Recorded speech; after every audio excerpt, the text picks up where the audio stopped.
Hello everybody, so here we're going to look at a recap on blockchain and Python, what I've learned so far. So I've been investigating and teaching myself the basic concepts of blockchain and how it works with Python, and I just wanted to kind of share with you a few things. So this is not really going to be a full-on tutorial, it's more going to be me sharing some bits of information that I've learned and a couple of demo bits of code that I've studied and broken down and tested. So before the sun comes and shines right in my eyes, let's just look at something which I just want to refer back to. In the previous video, or the previous video but one, we looked at hashing, and in particular SHA-2, which is a fundamental part of blockchain. So with that in mind, I just wanted to check something, and I know that if you've got a hash and you've got the original input, you can kind of cross-reference them. And I started doing some research, and then on YouTube I found this thing called Sleuthkit. So I just wanted to show you this, and I'll let this run. I found the video for Sleuthkit, and then it directed me to GitHub.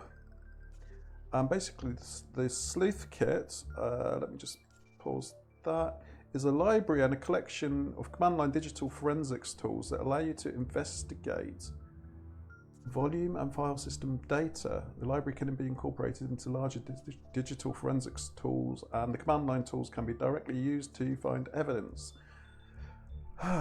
So anyway, what I had in mind was actually working with hashes and seeing if I could not reverse engineer hashes, but just actually find a matching hash, find a matching input for a given hash.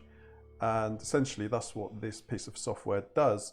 So I had to read the install notes. There wasn't any kind of installer, so I had to clone it from GitHub using git clone, and then I had to compile it. So if you're not familiar with that, the instructions are actually on the GitHub site as well. So yeah, configure, make install and all that.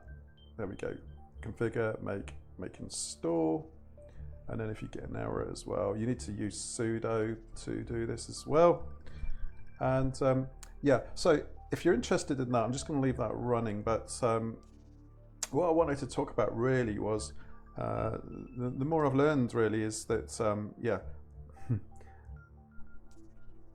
Bitcoin uses blockchain, but blockchain is not Bitcoin. And once you've got that into your head, then you can go off and actually focus on the core concepts of blockchain without getting distracted by any kind of get rich quick kind of videos and so on. I'm aware of the other cryptocurrencies now, and obviously the second most popular one, Ethereum. That's actually, if you're interested in computer networks, if you know about DNS, which is a domain name system where IP addresses resolve to domain names, there's a similar thing that Ethereum have used, which is quite interesting, and that's called ENS. I believe that's Ethereum name system, or yeah, I think so. It doesn't really matter. Anyway, so yeah, Ethereum, and yeah, the more you look, there's more to do with smart contracts as well. And yeah, what are smart contracts? Well, I'll just let this keep running, and then we'll get back to smart contracts in due course. The other thing which I've been looking at, or the other thing I found, is a very good video which I don't even know how many subscribers he's got, but there's a site, code, I believe it's called Code Surge on YouTube, and I found two of his videos which talk about Python and blockchain, and I started doing one of them, or I started following the tutorial, and it was, I think it was probably the best one that I've found so far anyway. So there we go. So Sleuthkit, I'm just going to fast forward that a bit. So I've, if I compiled it, yeah, I think, oh no, that was me compiling it. Actually, just go back in there. Yeah, you can see all sorts of warnings. It still compiles. SHA-256 warning, MD5, SHA-512. What this actually does is it actually it works with SHA-1, so it kind of proves, and also within the tutorial or the notes, it eventually it talks about downloading an ISO from NIST, which has basically got loads of existing hashes for existing strings. So if you know the hash and it's within that database, then you can cross-reference it, and then you'll know what the original input was. Yeah, so have a play with that, but you may not be able to see it from here, but MD5, SHA-1, MD5 sum. So really, they can not really reverse engineer SHA-1, but SHA-1 is not what you want to use. So yeah, just reiterate, use SHA-2 when you are attempting to write your own blockchain in Python. So with that being said, oh yeah, there we go. That was the NIST. You can download a hash set. These are all, as I say, they're all SHA-1. So as of 2021. So whatever you do, don't use SHA-1, basically. Right, so I'm just going to get rid of that, and yeah, let's just look at the video that I was talking about. So in fact, I'll bring up my GitHub page or pages, and within there you will see the links that I've put into the video that I was just talking about. And I bet it's going to make me do a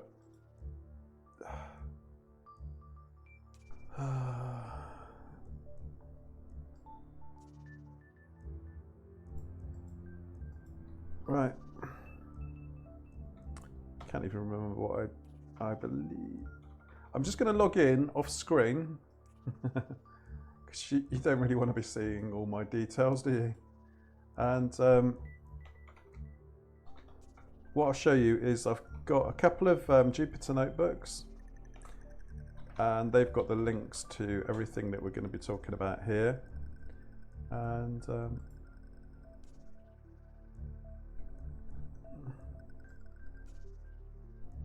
please don't make me do all that. Oh, I don't know if you saw, my most popular video ever was about GitHub authentication. After all that effort I ever put into web scraping, eBay API, and then I make a random video about GitHub and it gets more views. So 5, 6, 7, 3, 6, 9. Okay, they've let me in. They've let me into my own GitHub page. Here we go. So, as I was saying about code surge, so if you come to github.com rggh/blockchain, and I'm going to start organizing this. There we go. Part 1, part 2. So last week's video was part 1. Today's video is part 2. And yeah, I've got so long story short, if we go to blockchain, Jupyter Notebook, I'm just going to show you the top bit to start with because that's what I'm talking about, and it will make more sense if we look at this bit first. So that's the link to the video, Bitcoin mining. I don't want to sign in, just go away. The internet's broken, isn't it? Oh, off. It's just that everything. The whole GDPR thing was just a farce because data protection, and then they make all these messages which make it so annoying that you just accept them all anyway and give away all your privacy. It's bizarre. Right, so skip ads, skip trial. Here we go. So yeah, Bitcoin mining with Python complete. So in the first part, he talks about the theory, and yeah, here we go. So what I wanted to break down was actually a lot of the stuff that he's done with handling the time, and obviously with the blockchain, time is very important. And another thing which I don't know if you would have come across, but it's Little Endian and what's the other one? Big Endian, I think it is. What this is when you create a byte array from hex, but you start reading it, you have to say which end to read it from. Do you read it from the right hand end and work to the left, or do you start on the left and work to the right? So it's also, you may also see it called MSB, most significant bit, if you're dealing with other types of code. MSB, little, I want to say Endian. Big Endian, Little Endian, Endianness, understanding. Yeah, so I've not really had to deal with this before, obviously coming from a background of sort of using APIs, web scraping, networking and so on. With networking and you're doing subnet or IP addressing, you pretty much, although having said that, you do use, sometimes you use the longest prefix, but really even with that, you're going from left to right. Yeah, LSB, MSB. So there we go, Endianness in memory. So you will need to, I don't know if you need to know this inside out, but you need to be aware of it, and you need to know which one to choose. When you're converting, or with this particular code, when you're converting the hex to a byte array, then you go from the right hand end to the left, and that's called Little Endian. Part of the problem is yeah, a universal scheme wasn't established way back at the beginning of the digital age. I don't even want to know how many collective hours of human life have been dedicated to sorting out problems caused by mismatched Endianness. So yeah, there we go, Endian. Big Endian, high byte transferred first, Little Endian, low byte transferred first. So yeah, I think today I just wanted to kind of mention this, and right, I'm just going to, I think we can get rid of this now. I'm just going to swap to make me a bit smaller. There we go. And make this screen bigger. And basically, I think somebody asked for the code on here, but I've actually typed it out myself from the video. I know I could have used my PyTesseract code, but yeah, I just wanted to type this as I went along, really, just line by line. I think that's the better way to learn it. So this is GitHub. This is not a Jupyter Notebook, as such. Well, it's not. This is the GitHub copy of it.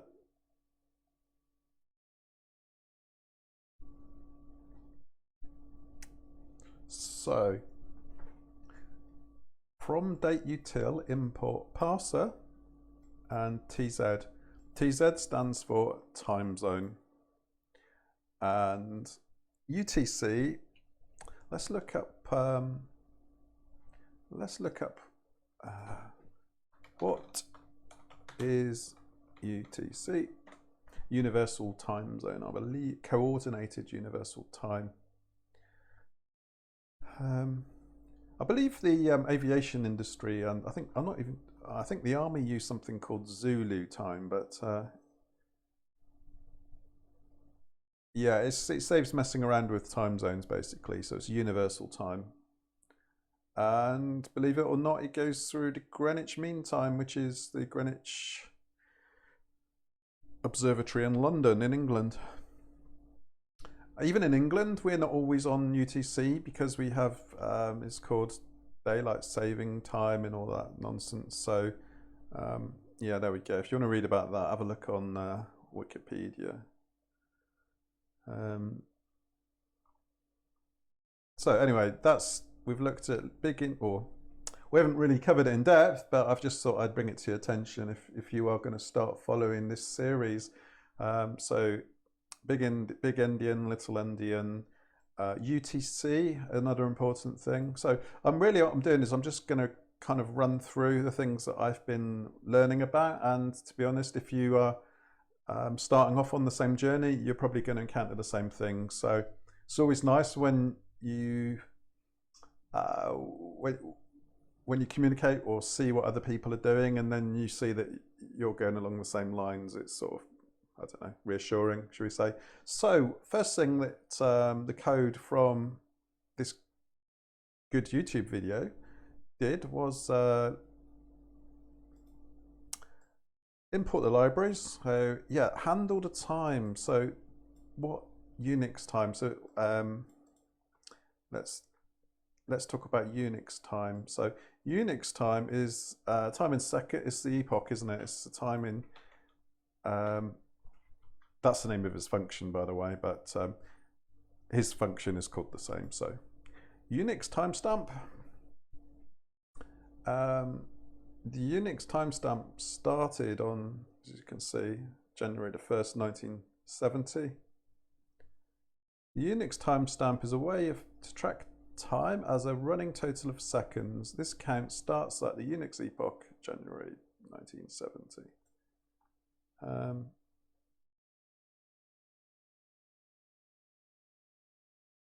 Oh, that's interesting. On January the 19th, 2038, the Unix timestamp will cease to work due to a 32-bit overflow. Before this moment, millions of applications will need to either adopt a new convention for timestamps or be migrated to 64-bit systems, which will buy the timestamp a bit more time. Yeah. Okay. I didn't know that.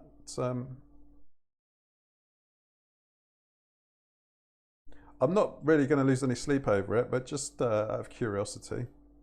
See if we can find anything else about it. If any of you remember the Millennium bug that never happened, then yeah, this might amuse you. Bitcoin. I'm just going to see if it's going to affect Bitcoin or blockchain in any shape or form, which it probably won't. Plus, there'll be a fork before then anyway.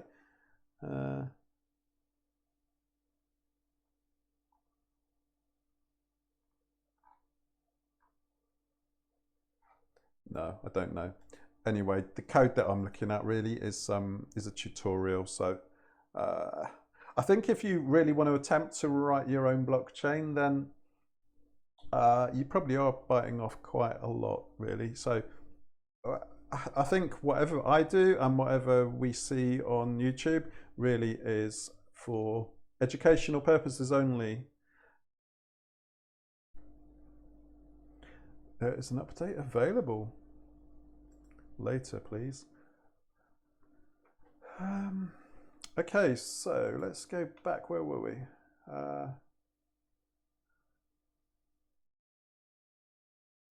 Here we go. So if we, I'm just going to copy this in. So let's go from date util import parser. Let's save this as demo2.py. So today, again, this is really just to show you what I've been researching and working through so far. It's not a definitive start to finish blockchain tutorial, but really what I'm just showing is kind of the parts or the components that you need to learn about, understand, and then use if you want to write your own blockchain. So what the next thing was def Unix time. Sorry about the typing. It was just time UTC, wasn't it? And t equals parser dot parse time. So it was getting the time, parsing it, setting it to a variable called t, and then if UTC, so if UTC is true, then we're just updating the t variable. So t dot replace tz tz info equals tz dot gets with two t's. So yeah, if you want to start, and then that's UTC. If you want to start learning about blockchain, or yeah, you will need to learn about the time. Obviously, whatever language you do it in. So not if you, whether you're doing it in Python or not, you need to learn about how to handle the time. I don't know about you, but time and date stuff is something that I kind of I subconsciously avoid. Probably shouldn't, but I just find it very time consuming, and you always have to look it up, and yeah, it's just not fun, but it's a necessary evil. So yeah, what we're doing here is we're replacing,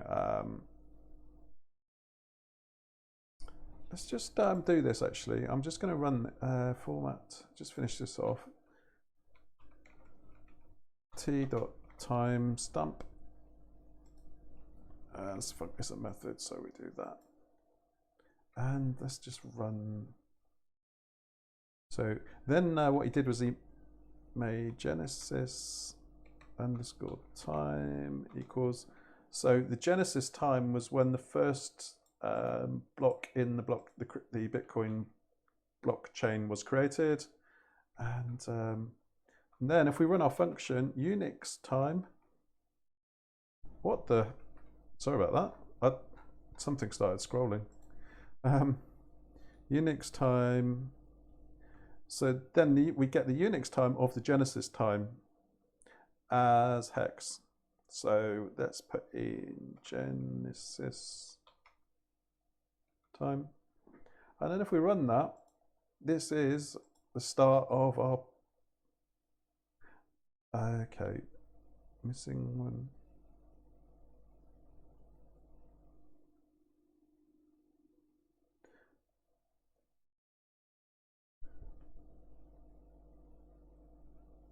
What are we missing?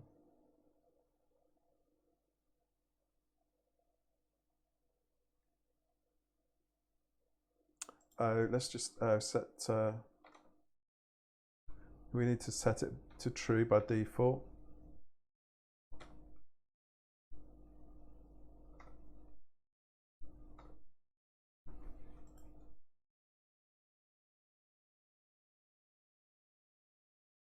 Let's see what we get this time.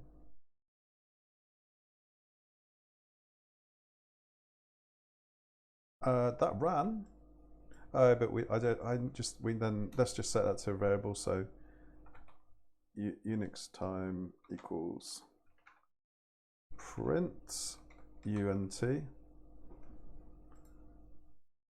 Let's run that. So we should get the hex value of the Unix time of the Genesis time, and the Genesis time, or the Genesis timestamp rather, which is that. Right. So if you're used to web scraping or or web development, this is kind of, I wouldn't say it's harder, but it's different. So you'll learn different things, and I think that's a good thing. That can only be a good thing in your professional development and so on. Whether you want to get into blockchain development, I don't know, but sorry, I can't do anything about the sun. The blind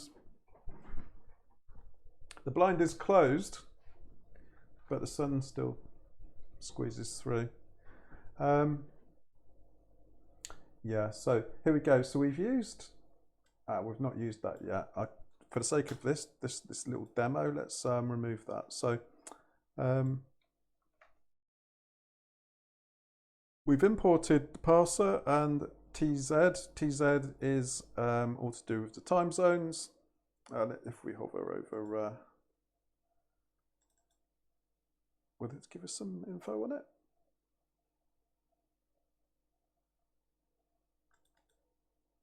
Module. I still forget what VS Code gives you the info on and what it doesn't. It's the methods, isn't it? Yeah.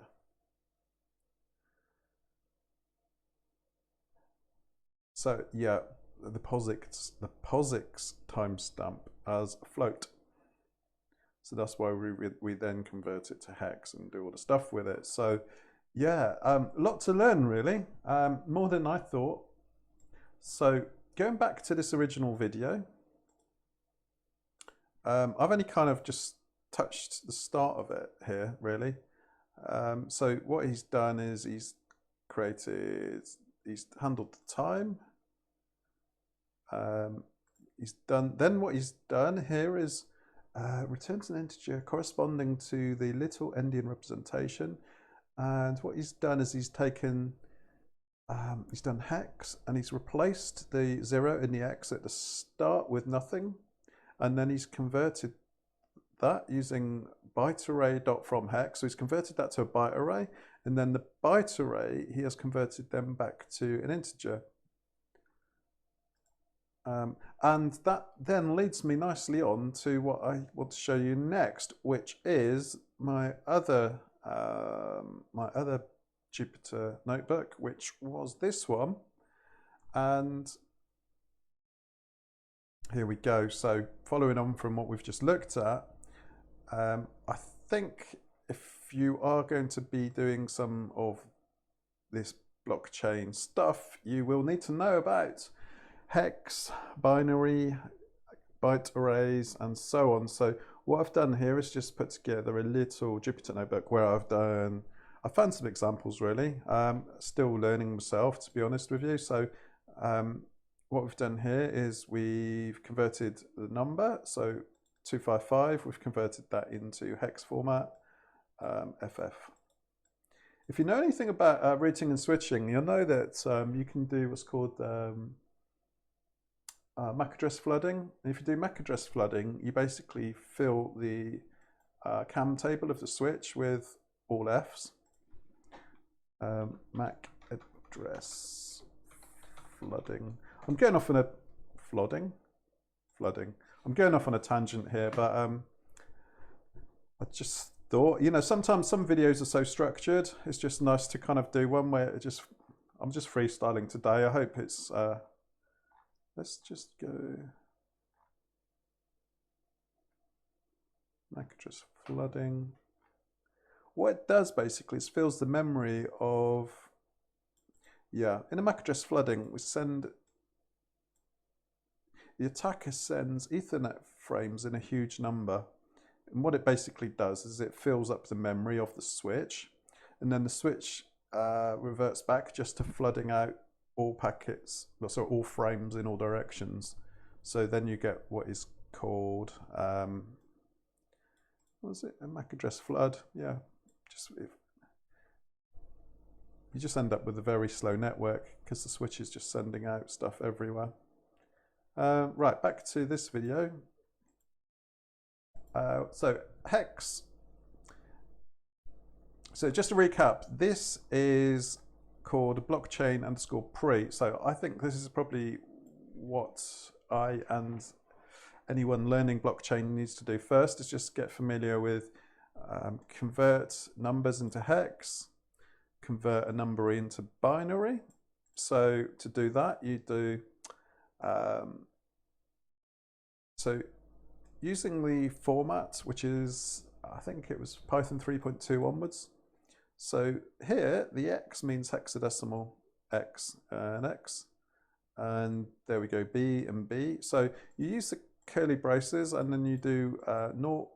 You put naught there as kind of a placeholder for the first thing that you're working with, and then you do colon and then B. So you do text, which is variable, and then you format it.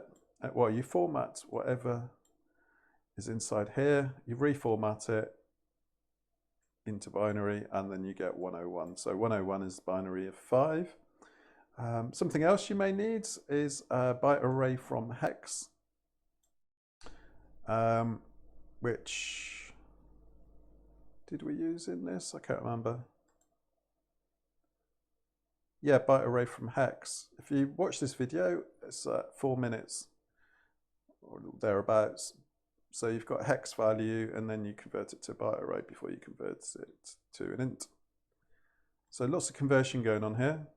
Byte array from hex, that's the kind of the usual example you may often see, dead beef 00. And then you convert that to a byte array, and that's basically the bytes.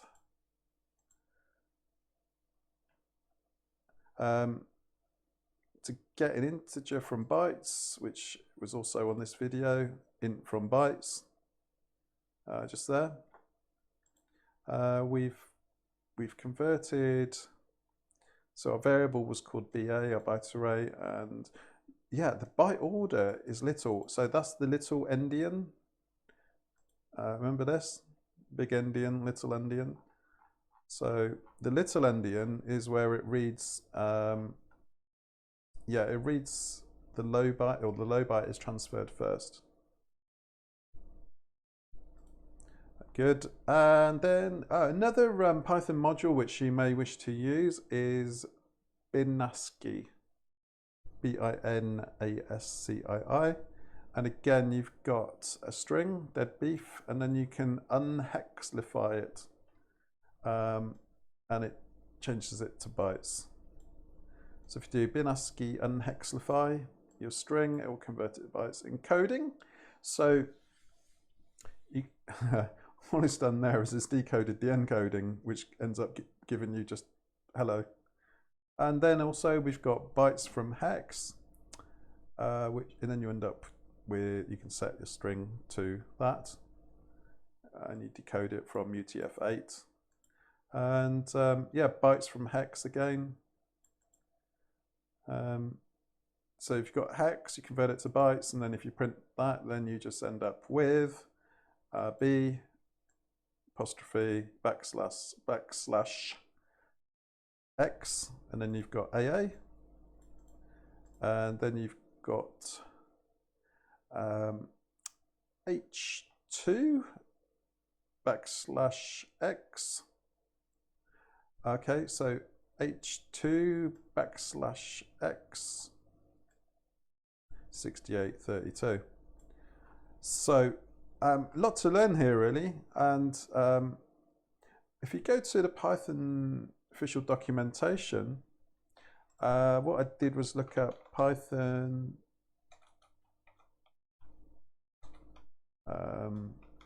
maybe PEP encoding. Let's see what we get there. Python style. Let's try that one. Open source encodings.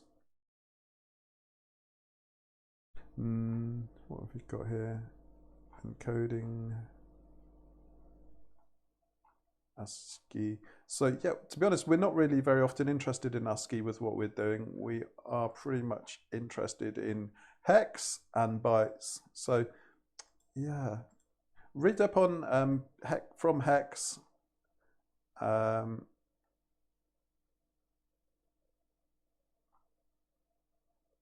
From hex,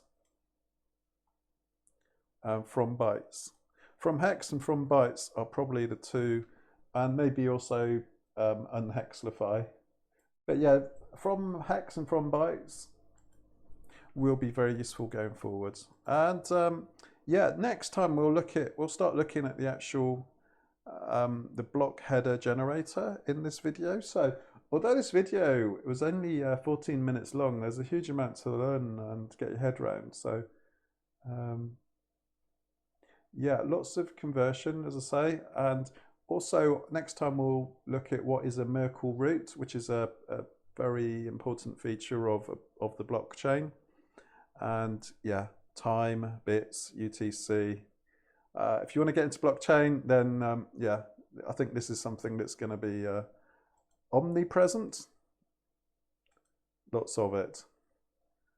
So yeah, format, lots of formatting. Oh, and then we'll talk about what a nonce is. From hex, byte array from hex, SHA, secure hash 256, hash digest, hex digest. So yeah, lots of new things to learn really if you've not come from a kind of a blockchain or a crypto background. And as I say, whether you're if you're not interested in Bitcoin or cryptocurrencies, I think this is worth learning anyway, just purely for a lot of the coding things which are involved here. So yeah, I think I've said enough for this video. So hopefully you've enjoyed this kind of guided tour of blockchain study, I would call it. If you like it or if you think it's a lot of rubbish, just let me know. All comments welcome, and don't forget to subscribe and also the thumbs up. I gather the thumbs up is really important for the algos, and yeah, YouTube, whatever. It's good to learn this stuff, and you know, if I can share anything with anybody and it helps you, then well, that's surely a good thing. So until the next time, thanks for watching.